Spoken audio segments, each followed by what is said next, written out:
guys, welcome back to my channel. My name is Addie. Today, I'm gonna share with you a few Easter crafts that you can do with your little ones this Easter. I hope you enjoy them. If you like content like this, please consider hitting the subscribe button below and give this video a thumbs up. So for this first one, we're gonna do marble painting. So I got a box from Amazon and I just cut the top off. And then I put in this printed bunny picture, and I will link where I got this in the description. I'm actually gonna take a piece of tape and just put it on there just to make sure that the picture stays.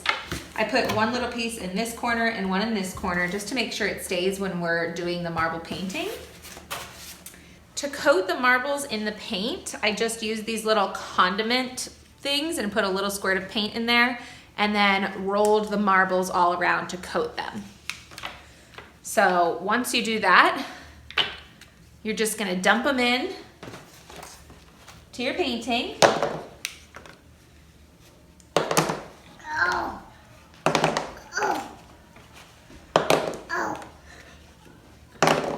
And once they are in there, Isabel, you're gonna take the box and just shake those marbles around to paint the picture.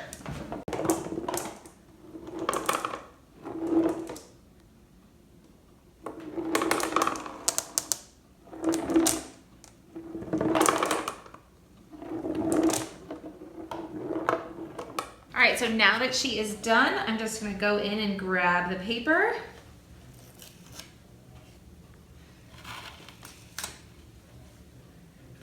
And we will let this dry. Now that her picture is mostly dry, I'm just going over the bunny in Sharpie so that it kind of stands out because the paint kind of covered the drawing. So I'm just re-going over that black. And now that I have this all outlined, I'm gonna have her glue on a cotton ball for a little cottontail.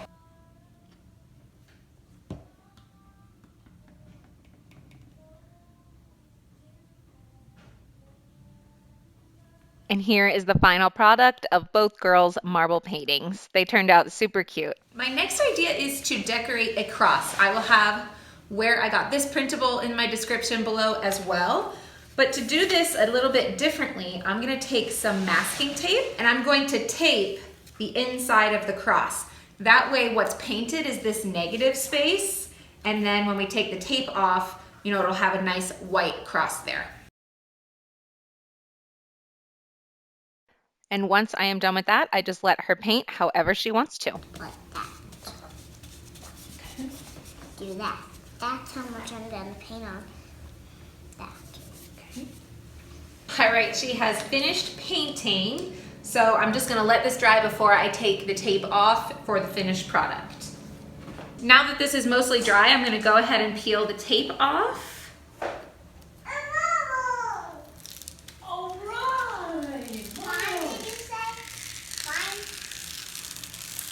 Yeah, peeling the tape off yours, East.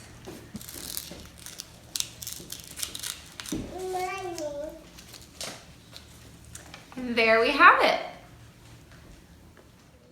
For the next craft project, we're gonna do footprint bunnies. I love doing handprint or footprint crafts for whatever holiday or season or whatever it is, because I think it's such a good memento of where your child was at that time in their life.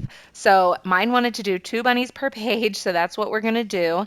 And you just take their foot, paint it, and then help them stamp it down. I would definitely recommend having a wipe of some sort nearby so that when they are done stamping their foot, you can easily wipe it away before, they get paint on things. But that is just a very high suggestion. You may have to help littler ones like a little bit more than the older ones, but it's not too bad getting this done. After they have dried, we went ahead and got some googly eyes, and I had her put 2 eyes on each bunny. You kind of do the footprint upside down to do this. And then I gave her dot markers to make for the bunny tails. The next few things I did, just to make sure they turned out looking somewhat like bunnies, I added two little white circles below the eyes for the little bunny place where they would hold the whiskers. And then I added some bunny ears on top, and I just did that in the colors of the bunnies, but you could do whatever colors you wanted. And then once I was done with that and the whiskers had dried a little bit, I added some whiskers in Sharpie and a little bunny nose as well. And then we took the dot markers again, and you could do paint or whatever you wanted, but we just added some little flowers to make it a little more springy. And then I went ahead and wrote each girl's name and the date and how old they were on their paintings so that, again, it could be a lasting memento and something we can put in their save box. And here is how these cute little bunnies turned out.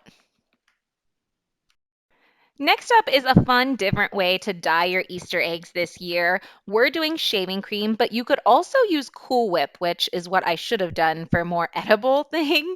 And then you add some food coloring in. I actually prefer the gel as opposed to the liquid food coloring. The gel colors turned out so much more vibrant. So if you have gel, I would definitely suggest that. And if you use liquid, let it sit a little longer. Then run a Q-tip or toothpick through the colors to swirl them together. I used a muffin tin for this project because we don't typically do that for sensory projects, so I thought it'd be something different, but you could also use just a regular open sensory bin or whatever you want. So when I had this created, I had her put an egg in each muffin tin, and then she could use her hands to swirl them around and really coat them with the Cool Whip slash Save shaving cream and food coloring mix. Her hands did not really get too dyed from this. We did bath right after and it wasn't a problem. But if you're worried about that, you could use a spoon or have them wear some gloves or something. And when they are done coating them, then you can just let the eggs sit there for at least 15 minutes. But we did about 30. Then we rinsed them under cold water and wiped them with a paper towel. And here we have the final product. For this next activity, I just put a few different color paints on a plate, spread the paint out, and put an Easter egg on each one. And then the girls can just do stamping, paint stamping with Easter eggs. So it just makes the stamping a little bit more festive for Easter. The girls really love doing this, and they did several each actually. And the younger one, Juliana, she just loved hearing the banging of the egg. She just repetitively did that over and over again. So this was good for a few of their senses. So if you saw my video from last week about my preschool lesson planning, you heard me talk about this thing called Endless Mountain Learning Center in their spring kit. So one of the activities that they have in there is called Disappearing Eggshell, and so I thought that would be a fun thing to do for Easter too, obviously with the egg. So as I have Isabel do this, I'll kind of share some of the stuff with you, but if you want to, you can go ahead and pour vinegar in the cup, add a drop of food coloring, mix it up, and then put the egg in. Okay? So first you pour vinegar into a cup. You can choose, one of the extension activities is to do this with food coloring, and she wants to do that, so I'm gonna let her put in a drop. You can go ahead and do a little more, like up to here. And then you're gonna put the egg in the vinegar and just let it sit for 3 to 5 days. Over that course of 3 to 5 days, the acid in the vinegar is going to like eat away at the eggshell, causing it to become transparent so that you can like see the yolk, and then you can use a spoon or whatever to get the yolk out. So that's basically what's going to happen. And like I said, this is more of a experiment than it is a craft. All right, so it's as simple as that, really quick, really easy, and just something we can watch over the next few days and explore what happens. We're about 2 days in right now, and the egg is so squishy, and you can see there's little spots where the egg is starting to be transparent. Isabel has loved looking at this every day and watching the changes. She loves the feel of it right now. All right, guys, that's all I have for you today. I hope that you enjoyed these. I will see you guys in the next video. Bye.